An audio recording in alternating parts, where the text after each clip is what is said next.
What's up, everyone? This is Goldilocks, former TNA backstage interviewer, manager, and you're listening to TNA Cross the Line podcast. Thanks for being here. TNA Wrestling, Cross the Line.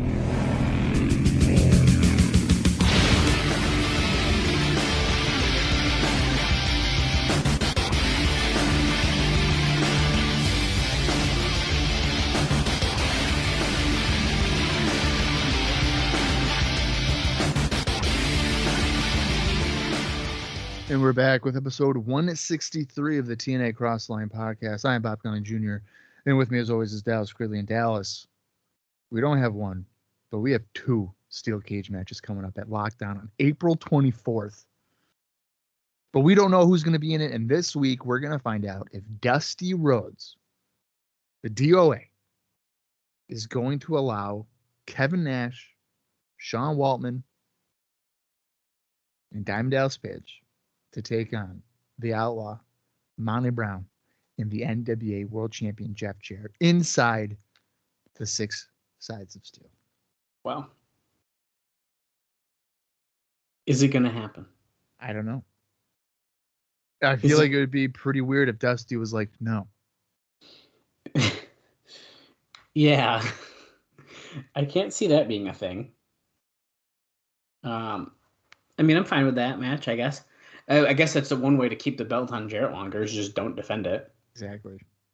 But I guess that also makes us not be able to get angry if he keeps it again in a match too. So, it's kind of a win-win, really. Well, what it really allows is it allows him to lose, but also keep the belt. Right. Which honestly, he's kind of due for a loss. Yeah. And I'm thinking that in this case, if it were to happen, Sean Waltman is going to pin him, and then he's going to get the title match in May.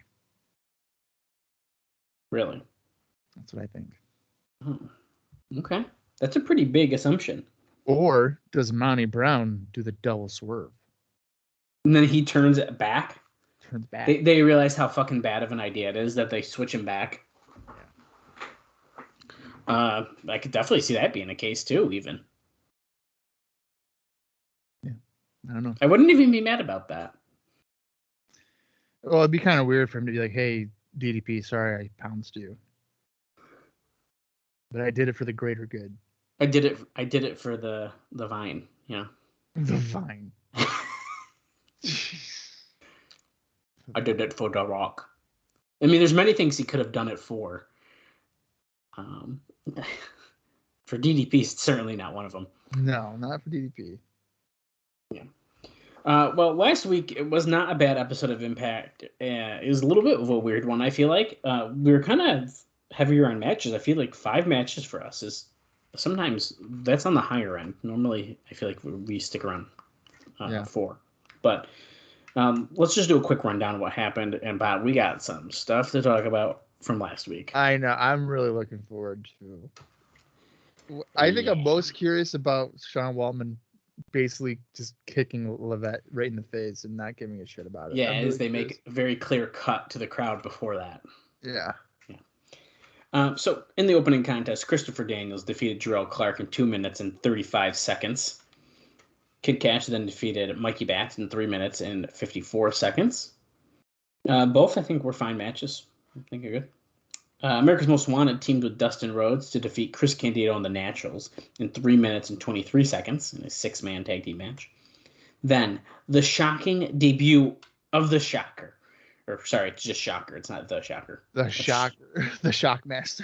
The Shockmaster. Shocker defeated David Young in 2 minutes and 1 second. And the crowd went banana for them. Yeah. Banana. Totally natural. Totally natural. And then finally, Diamond Dallas Page and Sean Waltman, they have seemingly dropped the 6-Pac name, even though Jarrett did mention it in promo. And Kevin Nash was on commentary. They defeated Buck Quartermain and Lex the Vet in 8 minutes and 47 seconds. A match that Bob said, there is absolutely no way we just watched this match for 9 minutes. And then we did. Yeah, and I meant that because it flew by. So I think it was actually pretty enjoyable. Yeah, not bad. So, Wow, we got some stuff to talk about. There's actually a bunch of things we're going to be talking about before the show, and of course, we will have a few things to discuss during the show as well. I'm trying to see where I even want to start with this. I'm really looking forward to this fucking reveal shit. Okay, let's just get right to it. So the March 18th TV show was interesting, Dave says. He says, they're doing a lot more editing, and I guess they had to. They edited out the crowd noise during Jarrett's interview in front of the fans, because Jarrett was out there and Monty Brown came out. They did that whole thing. You could see some fans on their feet chanting, "Drop the belt," but you couldn't hear it, as there was a dull, bland soundtrack put in place of the crowd noise. And I think you could kind of tell, because I noted, I heard them start, and then they stopped, but I saw mouths moving, and it was like eerily quiet. Yeah. Another trick they did live. You ready for this, dude? This is so funny to me. Another trick they did live was before Shocker's match, Jeremy Borash told the fans that if they chant Shocker's name and give the match a good reaction, they'll throw t-shirts in the crowd after the match. Oh my God. So when Shocker came out, they treated him like it was Eddie Guerrero, and everyone chanted his name, making it seem like he was super over. He came through with a good squash win, pulling out lots of good moves, and I think he would have gotten over by the end anyways. But he did come across like he was somebody. So yes, he did the "you guys want t-shirts? You better chant his name then." And they did. Isn't that kind of embarrassing for Shocker? Yes, it absolutely is. Yeah, I don't know. And like knowing that context, and now mind you, I knew it before because I did these notes. Yeah. But so like I read pretty quick about it. I just made sure that there wasn't any further spoilers in this. But reading that, and it's just like you can tell he's playing on the way he's playing the crowd. It is so funny. You can tell it's not natural, anyways. Though. Right. It's really good stuff. Now that's worse than hey, you can go backstage. We're just gonna throw you guys shirts. Yeah. There's no guarantee you'll get one, but we'll throw it to you. We'll throw them at the crowd. People love free shirts being thrown in. Okay, on to the main event, which you were very curious about, and it was very obvious there was some cut stuff. So, I always do this. Okay, in the DDP and Waltman versus Quartermain and Levette match, here's how it was televised. He says the spot where Levette screwed up the arm drag was edited out. Now, so he did this arm drag, he messed up. After a second arm drag, Waltman threw a quick kick to Levette's head that he wasn't expecting. He threw the kick more as a wake up than to hurt Levette, as it went to the forehead, and he clearly threw with it with nowhere near his full force or to hurt him, but enough to send a minor message. Now, pretty quickly, DDP was in with Quartermain, and they worked together fine. Now, when Waltman and Levette were in, there was some communication problems. It appeared Waltman did nail him in the face with a spin kick, which we saw. We saw that.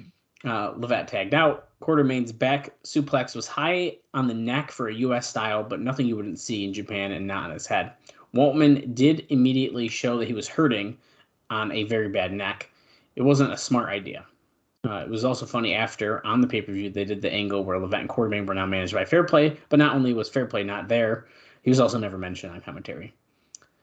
It's also noted that Nash was on commentary during the match and tried to get some surreal-life jokes, like Waltman just finished beating up Peter Brady, but it was edited out. Not on ours. Not on ours, it wasn't. And when he did the Bronco Buster, he joked that he practiced the move on Debrat. Now, that one might have been edited out. I didn't hear that one. Yeah. No, the Peter Brady one did, in fact, get on there, though. So, yes, there's definitely some botch stuff and miscommunications and some anger that went down in that match. And I also believe, so I have a Sean Waltman interview as well. And this kind of plays off of that match as well, too. So, Sean Waltman was on the Between the Ropes radio show last week. He said that he was surprised that he got to the TNA taping and learned that he'd actually be wrestling. And mind you, the last time he was there, they didn't even use him. So you can't really blame him. But now he had an arrest warrant for him because he missed the court date. That's right. Now he did say that he suffered a concussion in his match. The match he said. So he said he got dropped on his head, and he sure did. And now his neck was killing him, and he wasn't going to the doctor because he knew exactly what he'd be told, which is just great. He said the whole thing disgusted him. He said he didn't want to be doing matches with guys like that, and said his appearances should be saved for pay-per-views. Said he had no idea why he didn't even appear on TV in a non-wrestling role between the most recent pay-per-views. He also said that it was odd that nobody in TNA wanted input from wrestlers, unlike in WWE, where Vince always asked him his opinion, and even, of all places, in WCW. He was perplexed by the Trytan versus Monty Brown match at the pay-per-view. This is all Waltman? Yeah, this is all Waltman, just shooting on this radio show. He put over Monty Brown strong, though, and he said he'd like to team with Nash to take on America's Most Wanted. He said that he... Right. He did say he didn't want to be in the X Division because realistically, while he was innovative flyer back in the day, he couldn't do a third of what the guys are doing today. So he had quite a bit to say there on that interview. And if you really... Do you want to go from one hot interview to another? Let's go. I wanted... Cash? No. Oh, damn it. I wanted to save this for the show, but it's too long to read in the middle of the show. This is an interview with Steve Gerwick's on Steve Gerwick's hotline with Desire. Oh. Dude, this is... Oh, no. What did she say? This is wild. Oh, no. So, okay. This is from Alvarez. So he notes that she will not be working in this business on a major league level anytime in the foreseeable future, after this interview especially. Oh, no. So she initially went to TNA because WWE had her under a developmental deal, and she drove everyone backstage out of their minds. So they asked her.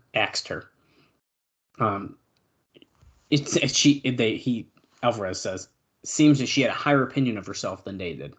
Now, apparently there was a similar problem in TNA. She says, quote, I wasn't treated with equal respect. She said of her TNA run, quote, they couldn't figure out how to use my talents and gifts there. She said that the environment was unpleasant. She didn't feel like she fit in. She'd come to the conclusion that good and honest people don't belong in the wrestling business. She said that they were fools because they couldn't think of a storyline for her. She says that Dutch Mantel was horrible, that Jeff Jarrett was a complete idiot, and that the latter was a major scumbag since after she broke her back, he only spoke to her twice, and it was one word each time. She did not specify what the word was, though. She notes that TNA was a boys' club, that Vince Russo told her that the writers were less intelligent than she was. She notes that Goldilocks preferred doing interviews and never wanted to be an on-air talent. She also says that she recently worked a Christian wrestling show promoted by Russo, and that it was the best run show she'd ever been a part of, and that she was exploring her options right now. And then finally, she notes that Russo, prior to converting, always used the F word and wanted her to do TNA matches, T&A matches, but had completely changed. That her feelings were hurt since Dusty Rhodes, one of her early trainers, never called her anymore, and that it was ridiculous that TNA scripted out all of her matches for her. So she did not have a good time, apparently. I'm curious as to what exploring her options would be if she's basically burned a bridge with both of the major companies. Sounds like she wants to work at this Vince Russo promotion. Ring of Glory or whatever it's called. Yeah, must be. I mean, what else do you want to do? I don't know. Well, I think it's pretty obvious that, honest people in the wrestling world just doesn't really exist.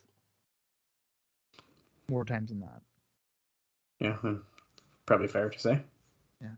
So, well, that sucks that her tenure there was not ideal. Yeah. And that I really want to know what the one word was. I know. Hi. Yeah. I don't know. What could it have been? Word. I don't know. Let's see what else I got for you. Okay, okay, this is a pretty good stuff here. I think this is the last really. I can't say the big one because there's a couple of them. So Dusty Rhodes. So after the week pay-per-view, the bloom is really off the roads when it comes to Dusty, as it's written. There was tremendous second guessing of his booking, and even people who grew up with him as their childhood idols are saying that he can't handle his ego. The big thing people are pointing to, and this includes those who were strongly backing him a few weeks ago, and to those who paved the way for him to get power, is that he should have never booked Monty Brown versus Trytan in the finish where Brown pinned a masked Dennis Knight. The feeling is that it exposed Rhodes and that he has got no idea what he was doing when he booked it. And the feeling is that when you book a pay-per-view match, you shouldn't do so unless you already have the finish and know where it is leading.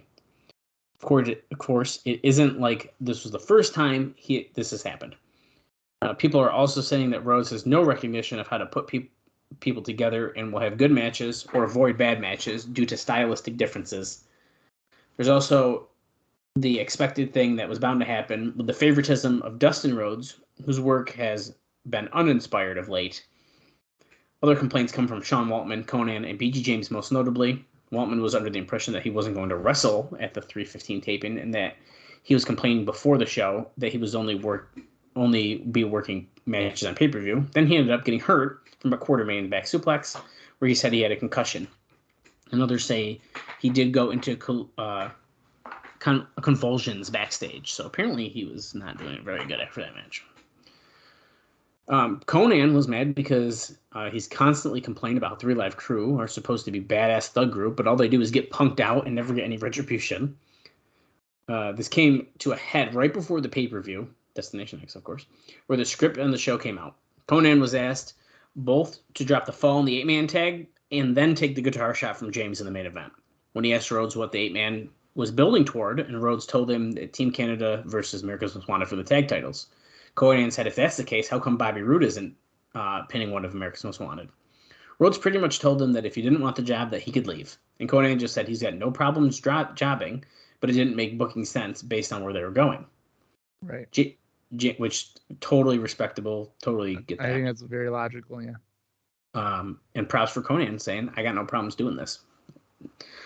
James was mad because he found out his ex-Outlaw tag team partner was earning $2,000 per show just starting out, while BG has been in the company from day one, was the same level star, and only making $1,000.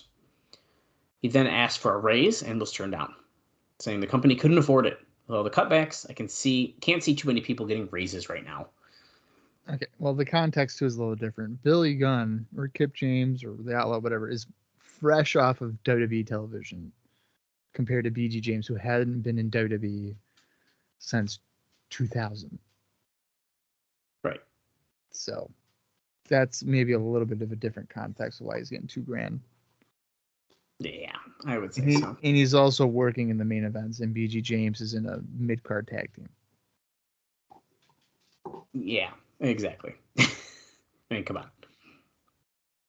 Yeah, so quite a bit of heat. I guess I'm dusty here. I'm curious where this will lead, but I guess we'll see as we keep going. We can't hate on Conan there. I mean, he makes a really good point. They probably should have just pinned James Storm. He would have had a pouty face and then had a tag title match potentially at Lockdown. Right. In the cage, maybe 2 matches though. We can only have 2 matches. I mean, it's like booking 101. I mean, that's how it's easy booking. You just have the heel team pin a babyface guy in a multi-man tag, and then, oh, hey, I'm a number 1 contender. Right. AJ Styles did a Q&A over the weekend in England at the Coventry International Showdown. He was very popular with the crowd because they thought he was being extremely honest. Now, I think this is in relation to there was this huge independent show that happened. They drew 3,400 fans, and Styles and Daniels had apparently a fucking banger of a match that went around 30 minutes. And Raven was on the show as well, so I'm sure we will hear about the show in our indie notes at some point here.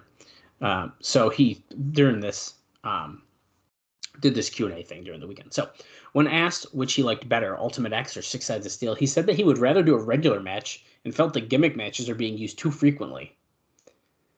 He also said that he liked Jeff Jarrett, but felt other people should be given the title, mentioning Monty Brown in particular.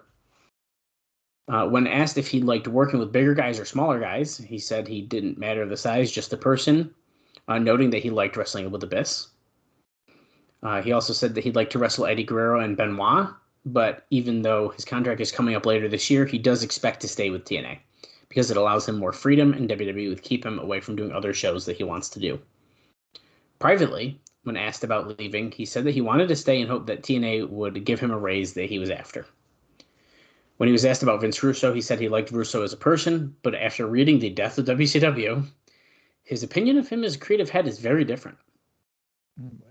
Christopher Daniels was there also, and he said that his gimmick as Fallen Angel was based around Goldust in terms of trying to provoke controversy. He believes the gimmick would have worked in WWF, particularly in 1999 when they did the Ministry of Darkness, and would also work now. He did also put over the signing of Billy Gunn. So, yeah, Styles being pretty honest there, I'd say. No, absolutely. And that's what wrestling fans want. They just want honesty from like shoot interviews or whatever. Yeah, I don't want to hear bullshit. Two more quick things here, Bob, and then we're gonna get into the show, man. Pretty quick opening. Then we got just a few things to talk about during the show. DDP did show up with a script for the Jarrett match, which apparently caused a lot of people to make fun of him behind his back. You got a script? Yeah. And Dave says, hey, the fans don't know, and whatever works. DDP is filming a movie, by the way, from April 1st to April 16th called Splinter. So get ready for Splinter. Never heard of that. Me either. And then finally, my last note, I mentioned that Shane, Savio Vega, and Ray Gonzalez were going to be showing up to do some angles with Jarrett. Well, they did during this taping. And they were doing some backstage angles with a storyline that Vega was bringing Jeff Jarrett in for the next big shows in Puerto Rico. Gonzalez was holding Jarrett's NWA title, and then Jarrett came out and told him to drop the belt. Gonzalez said that he came to Orlando because he was looking to form a new Millennium family with Shane and asked Jarrett to join. Vega and Shane then showed up, and then all three attacked Gonzalez for his official babyface turn. America's Most Wanted and Abyss have made the save during this, and a second angle was taped where Gonzalez did a babyface promo. So they were doing some IWA Puerto Rico shooting backstage at the Impact taping. Interesting. Yeah, I think that's kind of fun. Yeah, might as well. Yeah, fuck it. Well, that's what I got for you, man. We'll talk more during the show. Not a whole lot, though. Very little this week. I was going to say last week we had like an extended opener, and then this week it's a little shorter. That's how it goes, man. And honestly, next week, I don't know if since it's a 3 taping, it might be less. I'm not really sure. Right. I didn't actually look too much into next week's just yet. But it may be short. Here, I can give you the preview. Yeah, there ain't a lot. So it's probably going to be pretty similar to what we were doing here. But that's what we get for 3 taping. And then it might be a little bit, actually, it's probably going to be, I feel like it's going to be fairly, the pay-per-view ones are the heavy ones. But then once we get past next week, it's another taping. So there might be a bunch more stuff to talk about. Yeah. All right. Well, let's get into the March 25th, 2005 edition of TNA Impact. The runtime approximately is 44 minutes and 18 seconds. I will count down from 3 when I say play. That's when you want to join us in watching along, either on Impact Plus or in your own personal collection. So here we go. 3, 2, 1, play. This is TNA, the new face of professional wrestling. Oh, we're going right to it. Dusty's office with Trinity and Tracy. Is that DDP script? Moments ago, Mike Tenay goes, what's going on out there? Oh, shit. Abyss is here. And there's AJ Styles. Why did he just casually walk by as Abyss was threatening 2 women in a pickup truck? With, like, a random security guy. Yeah, what was that about? And he just pointed at them like, yeah. Okay. Okay. It's bizarre. That was weird. That was really weird. Okay. Dallas, I'm just picturing you like Kaylee's in the bed of a pickup getting threatened by a masked man, and you just look up and just walk away. Oh, okay. Whatever. There you go, AJ. TNA makes history. 2 grueling matches. Can you believe it? 2 cage matches. Not 1, but 2. Bob, I can't. Like, can they just spill the beans?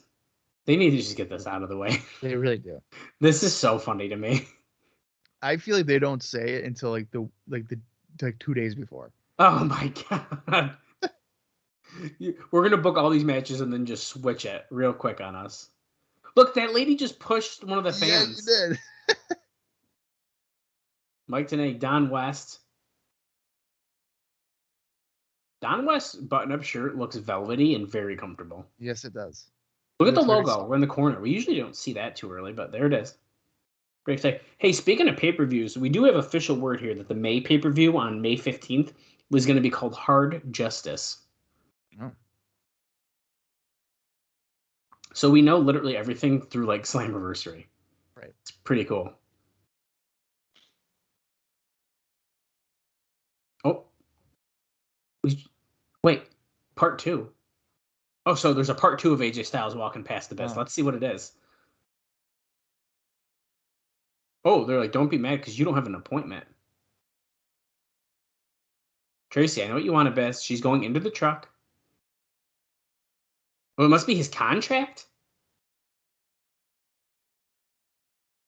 She's like, I will find it. Please, at best, please. It's good. Oh, she scared him out of the truck. Who's yelling? Was that Styles? AJ. You don't scare me like that. Oh, shit. Oh, speaking of Styles, like him working with the Biss. Here we go, dude. You don't scare me, punk. We're in a pull apart here, dude. After a few stiff shots. Oh, okay. That's part 2. Well, thankfully, AJ Styles actually did do something. Here comes Buck Quartermain. He looks so disinterested. Dude, he's got that look to him. Get out of my face, camera. I don't want to be here. He's looking down, making sure he doesn't fall. I love it. I fucking love these laser lights, dude. Look at these laser lights. What the fuck? Trytan. That's fucking Trytan? Why is this his just entrance? got to the ring. Why is this his entrance? At the pay-per-view, it was like lights out and it was like creepy and stuff. Now he's just coming down. Yeah. This is about to be a fucking mess. I feel like this is not going to be good. I mean, the dude's fucking... Look how big he is. He's fucking huge. Trytan is awesome. I'm sure that's a real sign. There's no way. Number one, the guy's a heel, so who would do that? Who would say he's awesome? Well, that actually makes me think that it is a real sign. Oh, maybe. Yeah. Okay, guys. Trytan versus Buck Quartermain. Let's see what I can tell you during this match, because Frank Romano has resigned, Bob. Who the fuck is Frank Romano? Well, I'm glad you asked. He was in charge of the New York office. They had an office in New York? Yeah, we mentioned it very briefly a while ago. I don't know, honestly, what he did. Apparently not much. Even Alvarez is like, what did he even do for 40 hours in a New York office? Did he watch Impact? That's an hour. Call the Jarretts? I can't imagine him talking to them for a full hour on the phone every day. So, like, literally no one knows what he did. Basically, they did it so they could say they had a New York office, it seems. Yeah, that's what it sounds like. Huge big boot by Trytan. I like Triton's main like taunt is he puts his arms out and then he basically shrugs.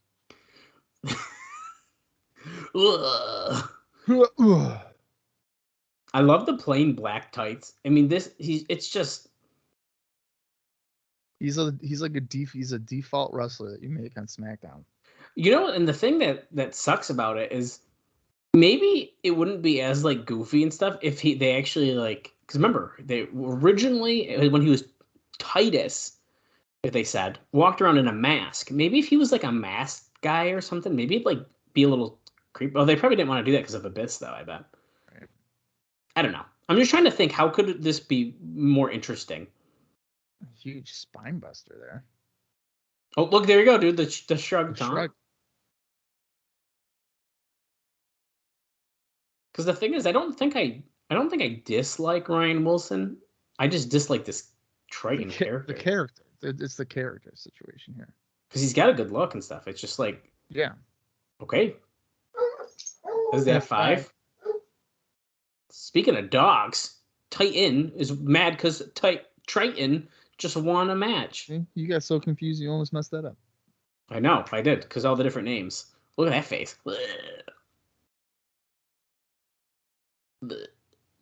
Wrong time, wrong place. Okay, 6'10", 301 pounds. That was his first win. Bill Avall from Blue Collar TV. Is this about Jared again? Yeah, be on Blue Collar TV probably. We saw this like 3 weeks ago. Yeah. Ah! Well, and the King of the Mountain. When you have 6 weeks of TV before your pay-per-views, you probably got to repeat some stuff. Wow. Well, you'll be glad to know, Bob, that Dusty is actually going to be scheduled to tape an appearance on the Best Damn Sports Show on April 14th, pushing his book, which should appear either that night or the next night. So Dusty's got a book coming out. This guy's definitely not got someone threatening him with a gun, dudes. Yeah, I remember first seeing this. Is that good? That was perfect.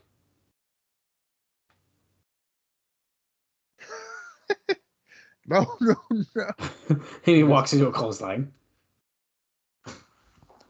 Oh, Conan. With a cage behind him. I like that. That's a good eye, Bob. We're promoting the match. It's strapped to the wall. It will not fall. Oh, the Outlaw. What's going on? He's trying to get around him. Outlaw is not letting him go. Is he going to throw him in the cage? I don't got time for this right now. Oh, no. That's why don't you make the time? Yeah, Killings and BG.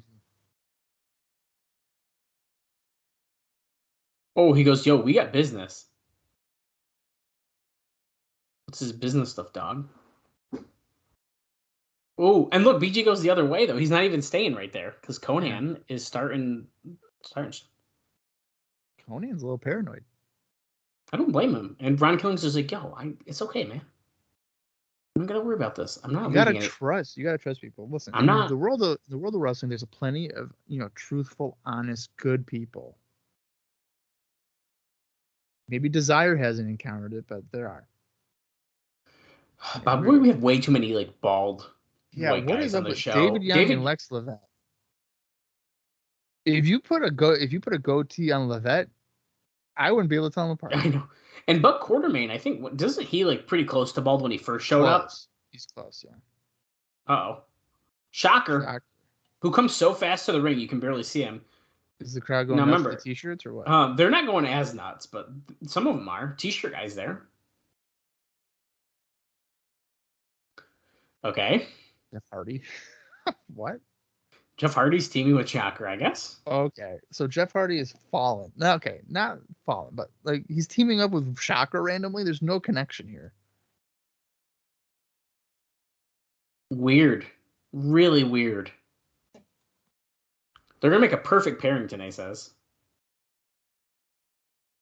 Jeff Hardy is in a very bizarre spot in TNA right now. Yeah. Just to think back in November, he was in the main event ladder match for the title. And now here in March, he's in a random tag match teaming with a guy that just came in the company and has no connection with. Against David Young and Lex Levette. This is odd. Yeah. If you're following along, we're 10 minutes, 28 seconds into the show. Going on to our second match here. Jeff's like, I'll throw you guys a t-shirt if you chant my name.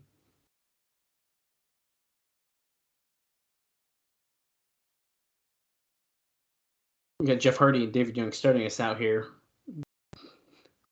David Young with an arm wrench with the upper hand. David Young is, without a question here, has lost at least 40 pounds. I think you overestimate how ripped David Young is every week, but I mean, he's in great shape. He is in fantastic shape right now. I also think those trunks are helping his look a lot. Yeah. Instead of the long tights that he's been wearing for 4 years. I wonder if David Young's contract is coming up and he wants to get the WWE deal. Oh, Jeff Hardy and Shocker doing the little Hardy Boy jump off the back combo, each of them taking a turn. Motion. Oh, I forgot I had a name. Sorry, Lance. Don't hate me. Every move has a name. I forgot that I actually did forget that had a name. See that right there by Shocker was called a big boot. Jesus Christ. And he does the taunt. You guys want a t-shirt? Yell my name. Yeah, my name. Remember me? I'm from McDonald's. I'm from the McDonald's commercial, and I definitely do not like prostitutes. No. Oh, wait, that's about 10 years later. Yeah. Clothesline off the top. See? Even Tenay can't tell him apart. See? He doesn't know which one's which. That's awesome. What was that? An Irish whip, but Levette just fell to the ground and then rolled to the floor. Someone just yelled Diva and get the tables. I'm pretty sure it's the same person that said, you made China cry. Probably is, yeah. And if you notice, I didn't notice this last week, but the Lex on Lex's tights is in the same font as the Sex logo. What? Yeah. If you really look at it, it's like the same font. Oh, okay, I got to get a good look at that. If you guys remember the Sports Entertainment Extreme and you want to pick up a t-shirt to support us, ProWrestlingTees.com/CrosslineTNA, we have a cool Extreme, classic Extreme logo shirt. I recommend getting the soft blend because that's what I got and it's very comfortable. See that? Oh, yeah, it's very similar. Like, very similar. Suplex by Lex Levette goes over. Oh, yeah, choke. Wow. He's going to make Jeff Hardy tap. Oh, wow. Levette's shooting here tonight. He needed to after the kick to the forehead. Look, he's got a little cut on his forehead. I was just going to say, is that from the kick? You know, have you ever had a gobstopper? Oh, hell yeah. That's what kind of Jeff Hardy's paint reminds me. Is like if you take a gobstopper out and you put it in your fingers and you look at the color and like the residue on your fingers, but that's all Jeff Hardy. Dude, that's a good one. I like that actually. Lex Levette and David Young double teaming Hardy here. Hardy and Shocker are definitely looking not great in this because they're getting beat the hell up by David Young and Levette. Yeah, and Levette and Young are not like a regular tag team. If it was Quartermain and Levette, I could understand.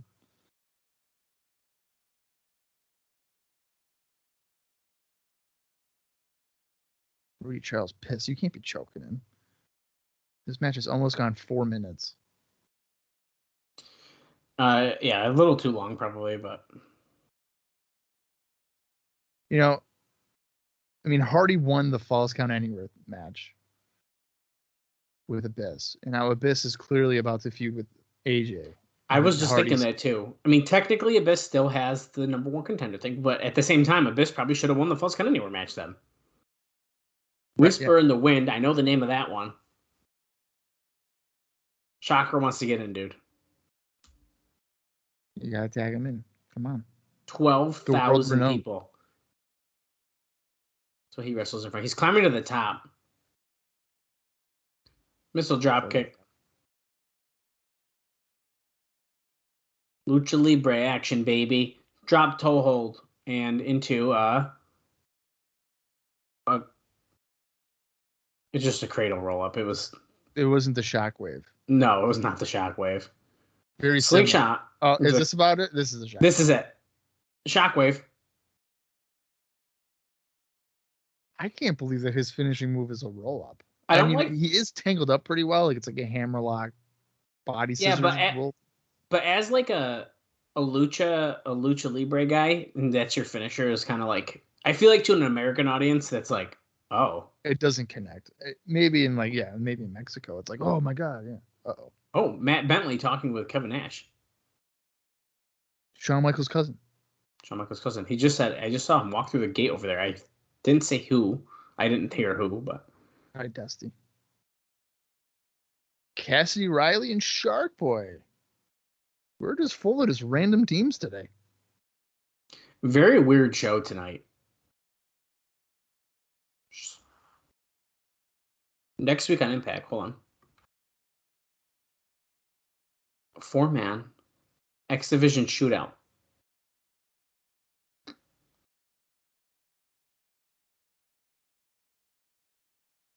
The winner is facing Christopher Daniels. Oh, wow. So at Lockdown, the winner of this challenge match next week, and it's going to have a longer time limit than normal. Yeah. And here come great.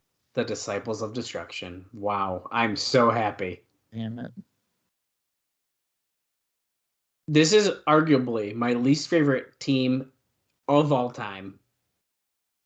Yeah, I mean, anywhere they've ever gone, it's just been dreadful. The only good thing I can think that they did in wrestling ever was fix the ring on the first TNA pay-per-view, and we didn't even see that happen. No, it wasn't the greatest thing they ever did was like threaten Shawn Michaels or something like that. I don't remember that. Backstage, I think it was that. Like they stood in front of the door. And they threatened Shawn Michaels. Something like that. I can't remember it. I feel like they only have a job the only reason they ever had a job in wrestling is because they're both 6'8" and they're twins. Yes. Like there's nothing else. Handspring by Riley, but he barely Back elbow. Oh! Missile dropkick by Shark Boy. I believe that was to Don. This looks like Ronzin hitting a choke slam. Oh no, Shark Boy. Wheelbarrow Bulldog. What is happening? What is going on here? Uh-oh. Whoa. 2 kick out. Yeah, let's not forget. Last week we found out both Trinity and Tracy are still his personal secretaries, so the match and the lead up was absolutely meaningless. Who is that woman? She is gorgeous. I have no idea, dude. That's not SoCal Val. No, that one is not SoCal Val. Who is that? She is gorgeous. I'm not sure. I don't know if I've seen her before. But we certainly see her now. Yeah, we do. Oh, sidewalk slam. It kind of feels like this match is where like Shark Boy and Riley are the faces and the DOD are heels. Like, yes. Kind of weird. Slams him down. Especially, I mean, Shark Boy is so likable. I don't know why you would have DOD work in this match if they're also faces, because you're just asking the crowd to turn on them.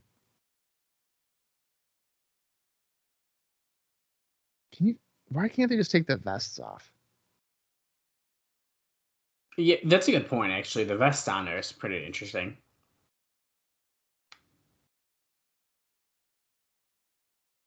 No, that was probably another botch because they cut to the crowd. Big boot. Oh, we're editing more, apparently, so. Maybe that's what that New York office was for. Editing. Oh. They didn't make it as obvious in New York. Yeah. Scoop. Shark Boy gets out of it.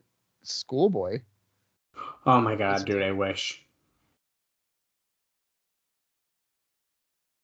Damn it, Shark Boy. It's such a weird visual for a guy like Shark Boy to be executing a schoolboy on Don Harris and getting a 2 count on it. Yeah.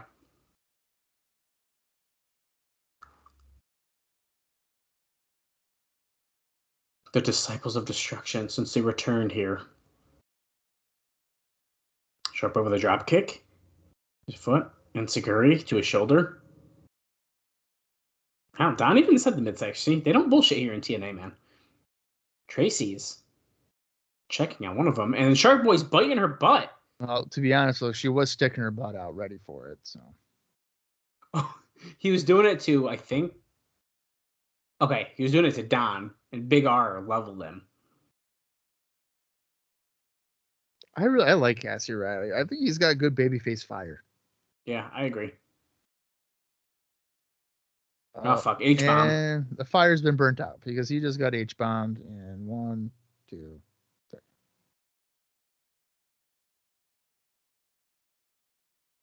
3. It's just bizarre booking. I don't think that if you're trying to keep them as faces, that you book that match. Yeah.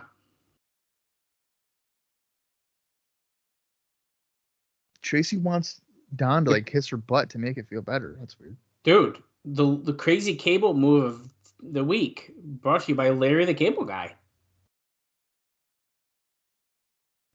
That's the way you get her done. Blue collar TV connection there, I'm sure.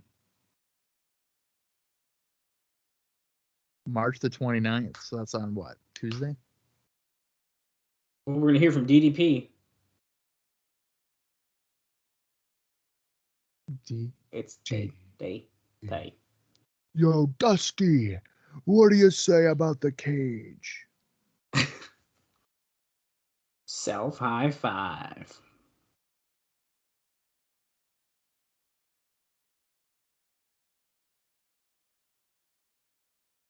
Two 6 sides of steel matches.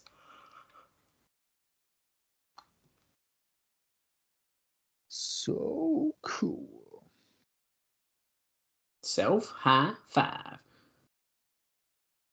I mean, I'm assuming we're about to get the match announcement here.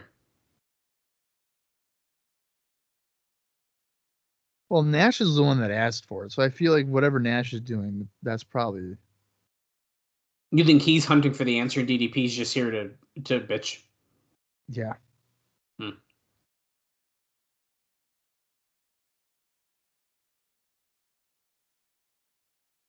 Well, let's find out what he's got to say. The losing challenger. It's me. It's day pay.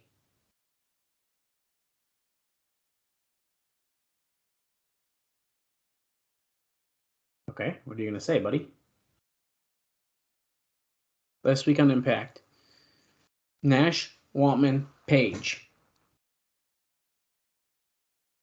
demanded. He said the 6 walls of steel. We demanded to be in the 6 walls. Look at them casually put the logo up. Lockdown, April 24th. Good placement. Yeah, very good.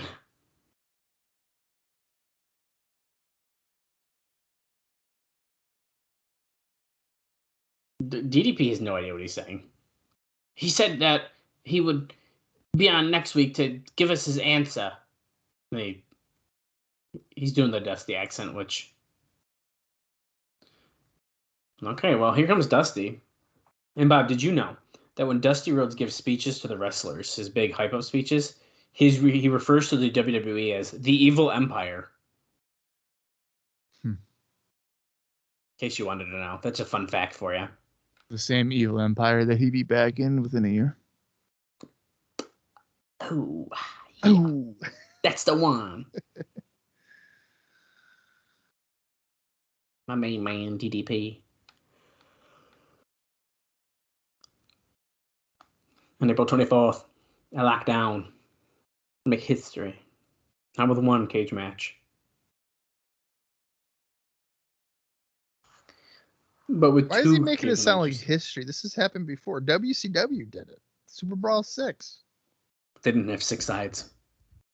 Well, the 6 sides, I guess, yeah, but there's still That's two what cage That's what he's getting to, dude. So stupid. DDP having Triple H's logo on his chest. Yeah, the American Chopper. Yeah. They're just rubbing on Dusty, and he's like popping one right now. Yeah, he sure is. He doesn't need Blue Chew. He's in the Hot Shot Tag Team, if you know what I'm saying. It's a throwback. Did Dusty forget his lines and he's just stalling? Dude, yo, what is happening right now?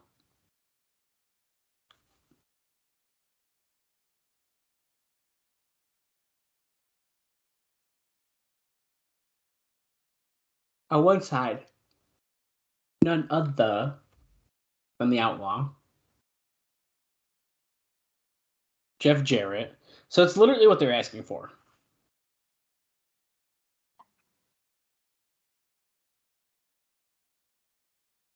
I like how DDP had to announce the final member of the heel team. Is Dusty like forgetting? I don't know. Okay, so he made it official. Don West is screaming, yes!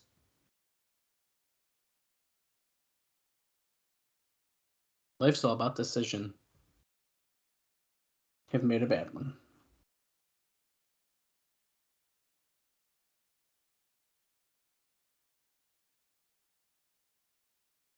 Anyone who has aligned themselves with Jarrett is a true fool. Well, DDP's a fool then because he signed with TNA, which is partially owned by Jarrett, so he's aligned with Jarrett.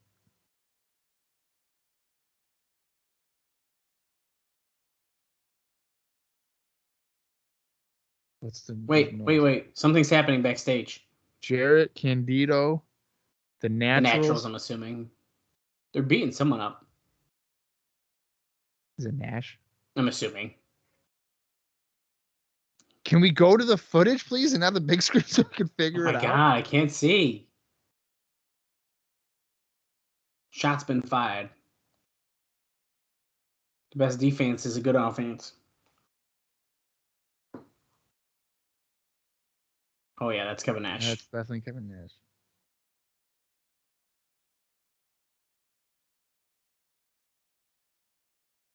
Okay. Well, it's official, but I don't know if Kevin Nash is going to be in it now. There's Jeff Hardy just walking. It is Raven. it was a hell of a match the other day, you and Abyss. He's like, oh, you're back. That's gotta hurt, huh?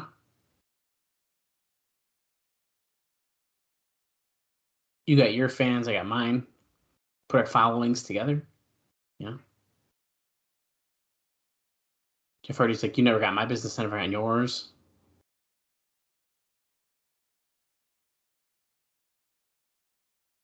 Thanks for the compliment. Oh, look at mutual respect to shake hands. Jeff Hardy says, nah, I only do it for my fans.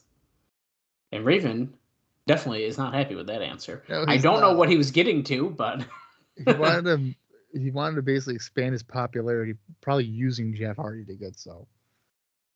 that was very weird.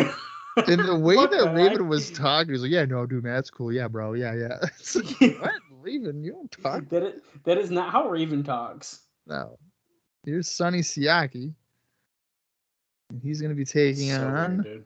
Apollo, it looks like. Oh, These guys should be goody. teaming. Why are they fighting each other? I forgot about Apollo being back. Yeah, they brought Apollo back. He's their new Latin star. And it didn't last very long already, I feels like. Yeah.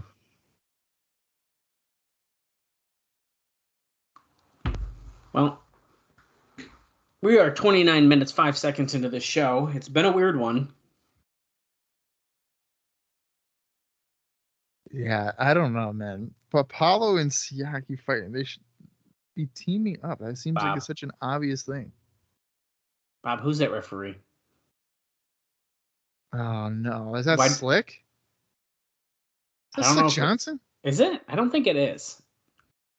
I He's just not see wearing- that. He's not Why wearing is there a shorts. different referee?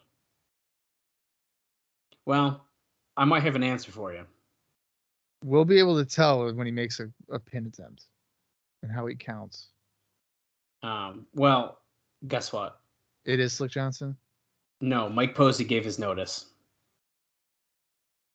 Mike Posey gave his notice. Yep, he decided he wants to work as an extra at the WWE tapings in Birmingham and Memphis this week. And he's been a ref since the beginning. Wait a minute. Hang on a minute. He quit a referee job to work as an extra for 2 tapings for WWE. What? I guess. It's like $300 each. He quit his job for $600. How much is he getting paid as a referee? $25. Maybe it's because he thinks it's going to lead to something. Spinning mean- neckbreaker by Siaki. Man, neckbreaker. Yeah, I don't know what's going to happen, dude. I don't know if that is like. He looks too skinny. Posey is too skinny. And he's No. too short. No, I'm talking about the referee here. This referee. That's got to be Slick. You think it is? Well, I can tell when I'm paying attention for a pin cover. That's got to be Slick. It might be. It's hard. It's just hard to tell.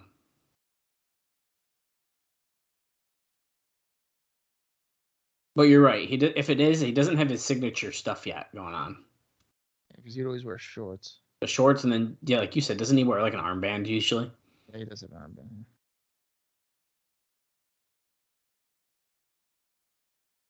Oh, a slap to the face there, dude. Trading slaps. Oh. little side kick there. Super kick.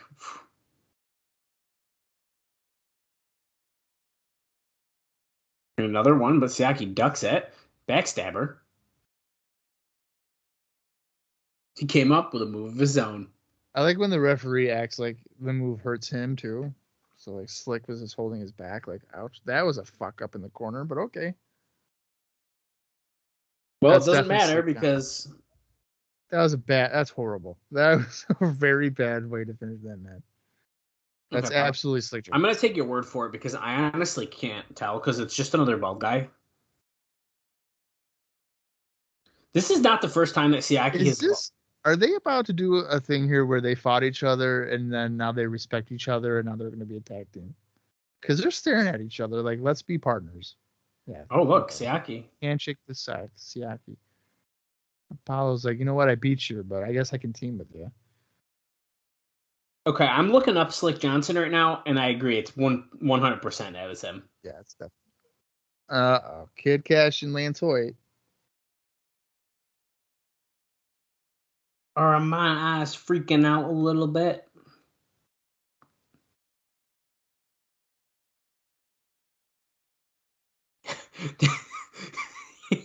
He almost just laughed at himself. He goes, "Are these men that just had a match with each other, standing there and loving each other, like they just had some kind of good match or something?"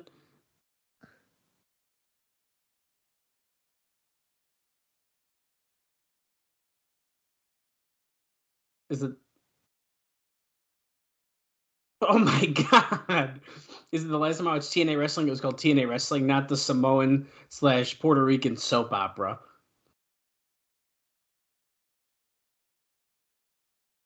He almost just said that's where the big boy. This is where the big boys play. Because he said this is where the biggest, baddest dudes.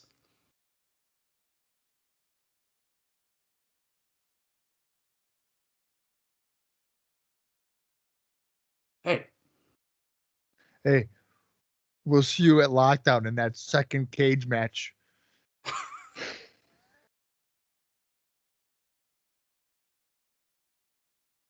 Why are you two lovers getting this ring right here, right now? They're cousins. Bob, one more thing about the Slick Johnson situation. I'm gonna cover for myself here and say I didn't recognize him because he also didn't have his goatee. Yeah, the goatee. Yeah, That's why I was questioning a little it. patch. Yeah, But there is pictures when I typed his name in without it, so that's how I know. it's absolutely it has to be. So that's exciting. So Posey gave his notice. He's probably replacing Posey. He must be. But Posey's not done here, right? I don't think so.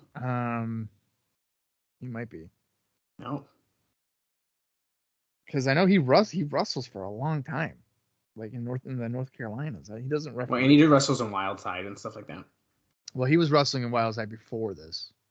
He isn't still? He might. Well, he might be. They're gonna whoop their hind parts all over Orlando, Florida. Cash and Hoyt are running. But you know where they can't run away? In the six sides. That's right.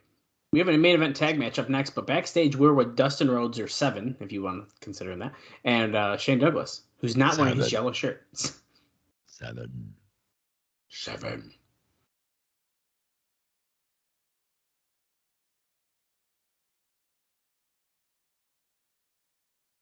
Oh, Dustin Rhodes versus Bobby Roode, confirmed for Lockdown. I hope Bobby Roode wins. Team Canada. Bobby Seven. Roode. Bobby Roode. Bobby Roode. I once knew a Roode. His name was Rick Rude. You do that so good. It hurts my throat when I do it. Yeah, it is. Yeah, it's not great. Oh, look at. There's never been a Canadian to whoop a Texan in history. Bret Hart. Dustin Rhodes, you better brush up on your history. And listen, if you don't knock it off, I'm going to start dating someone and I'm going to push him to the sky. So you better watch out.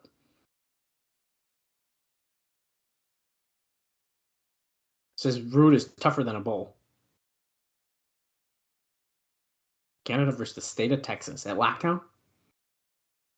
I'm going to prove to you that this Canadian is better than anybody from the state of Texas.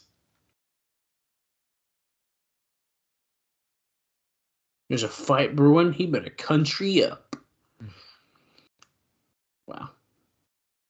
If you're a fan of the No Limits X Division, Trinity has changed attire again tonight. And by attire, we mean a bra. Yeah, that is a very skimpy top for Trinity. She's wearing blue now instead of red. Phi Delta Slam coming out. If this is our main event, we are in for a treat. God damn it. Yeah, boy. What a wild show. This is bizarre. You would have thought that this was the last of the tapings. I'm telling you. This is weird. Weird placement. Yeah. Oh, all right. Well, they're taking on the tag team champions, AMW. Oh, God, please, America's Most, please carry us to a decent main event. James Storm, what's your reaction, pal? Are you bummed or are you all right? Nah, he's good. He's smiling. He's smiling. Wait. Yeah, we're good. Interesting. Harris is carrying the title instead of having it around his waist. Normally, it's around his waist. We're going to have to, when we talk to Chris again, we're going to have to, because he's a friend of the show, we're going to have to ask him about who that ring girl was. I knew you were going to fucking say that, dude. I saw her right in the corner. I go, Bob's going to mention this. Who is she? I'm going to be like, hey, Chris, on March 25th, 2005, who's the girl in the green dress? Who's that ring girl? And what if he was like, I know exactly who you're talking about. Her name's Michelle. And I'd be like, what the fuck? Yeah, holy shit. That's my wife.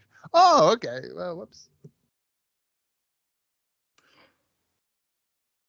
Guilty. Phi Delta Slam in excellent ring shape. Definitely not going to get blown up in this one. I love how these guys are probably in their late 30s and they're trying to be a frat. It is really kind of weird, isn't it? It's really bizarre. But Bruno is in the ring. So Bruno has the blonde hair and the little goatee thing. Big Tilly has the Brian Knobbs hair. Right. Nearly combined weight.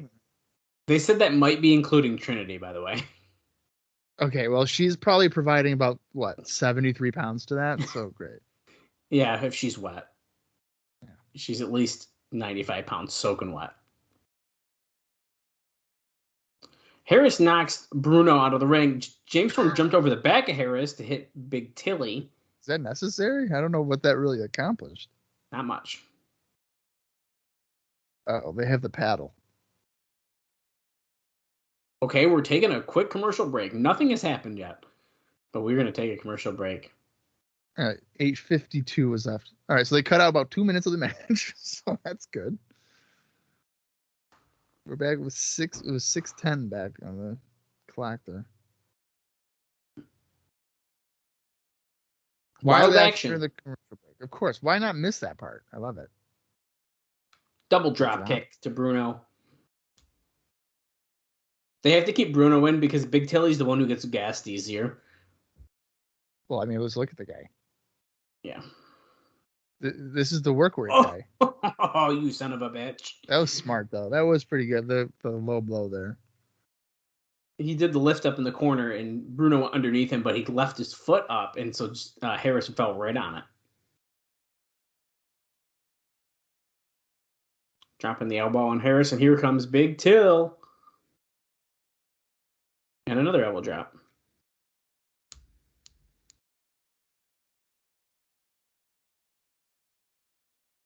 Apolo versus Lance Hoyt. What is that happening? Is that happening at Lockdown? Oh, boy, is it? Was that just announced at the bottom of the screen? We're halfway through our time limit in this match here. Larry Zbyszko, Championship Committee. Oh, look, AMW versus Team Canada at Lockdown. We're getting all sorts of announcements randomly. I like how Lockdown is like in quotations. Lockdown. Why is it in quotations? I've never seen like WrestleMania. It's silly. Special extended time limit next week, guys. I have a feeling we're going to see pretty much that match next week. Yeah, well, how long is an extended? Like 45 minutes? I bet you it goes over 20 minutes, which would be longer Impact match you've ever seen, really. Yeah, that's true. I mean, technically, we've seen 30-minute time limits, but they've never even come close to it. No. Although if it's extended. I think one of the longest ones was the AJ Kid Cash X Division title match. That was like 16 or 17 minutes. And it was pretty good. That was a really good match. Yeah, that was a good match. That was probably their best match of their series. I think so.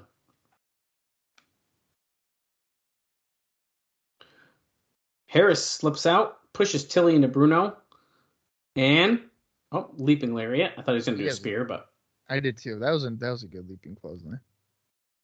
Now Storm is in. A couple right hands, kick in the gut. Hits Bruno off the apron again, catches the foot, Enziguri. Super kick to Bruno. That's a nice super kick. There's no way. There is absolutely no way they're going to hit the death sentence. I don't believe it. On this massive man. Oh, holy shit. Okay, so they couldn't hit it. They would have definitely hit that. But here's Team Canada. They're attacking. Chris Harris on the floor.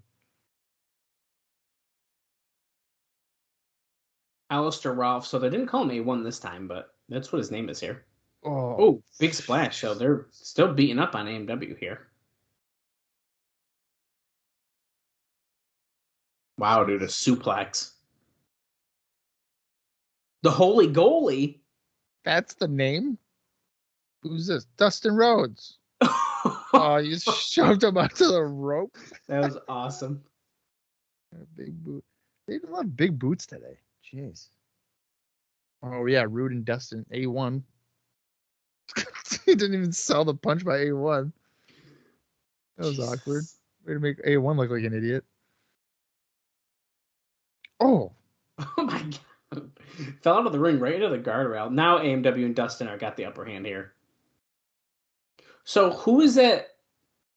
It must be A1 and Eric Young going for the tag belts? Oh, shit, because Bobby Roode is fighting Dustin. Oh, Petey?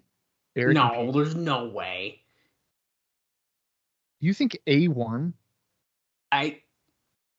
He won an Eric Young? I didn't even realize that. Oh, shit. Yeah, I guess. I don't know. We'll see. I think they would do Eric and Petey. Well, I'm curious. Like, we got to see if Petey's in that X Division match next week, and I think then we'll have a better idea. Yeah. Because if he wins that for some, and I feel like he's got to be in it. Right. Okay, our episode is ending now. This has been a presentation of TNA Wrestling. Bob, what did you think of that episode of Impact? That was a weird one. Well, all streaks must come to an end. I think I got to give it a thumbs down. Damn it. That was one of the most ridiculous episodes of Impact I've seen. It was not good. Now listen, Bob is a little more strict with his down and up than I am. I feel definitely more in the middle because it wasn't like super boring. It just didn't make any sense to me. So I will also have to end my streak. I'm going in the middle though, which of course ends up making this just a thumbs down show anyways. I'm trying to avoid thumbs in the middle. I'm trying to be crisp, concise, and have a legitimate opinion. And I think that was thumbs down. But this was definitely the weakest Impact I think we've ever seen. Oh, absolutely. I mean, nothing. The thing is that even on the weak match ones that we've seen in the past, we still, I feel like, get something out of it. Like, okay, they continued this storyline, or that they like really didn't do a lot of that. And I think part of that can be blamed because they're doing 3 weeks of tapings. They're trying to spread out what they're doing a little bit more. Yeah. Well, this sucks. That is our first negative Impact. Now, the best damn wrestling event, period, technically got worse. But that was an episode of Impact that's different. It's a special. That's a special. Yeah. So this is definitely a bummer. We have ended a streak that I didn't know what it was going to end, but they really proved us wrong this time. How many was that in a row? Like every episode, right? I mean, every episode besides. I mean, if you want to count since the beginning of 2005, even 1, 2, 3, 4, 5, 6, 7, 8, 9, 10, 11, obviously since the beginning of 2005. And yeah, even more since that. What? 12, 13, 14, 15, 16, 17, 18, 19 since the Best Damn Wrestling Event period. That's, yeah. So, yeah, it's a bummer. But, I mean, when you look at what we just saw, it just wasn't, it was not strong. Not one of those matches meant anything. No, it did not. Well, that's a bummer. But we do know that next week we have this special 4-man X Division shootout match, which has an extended time limit.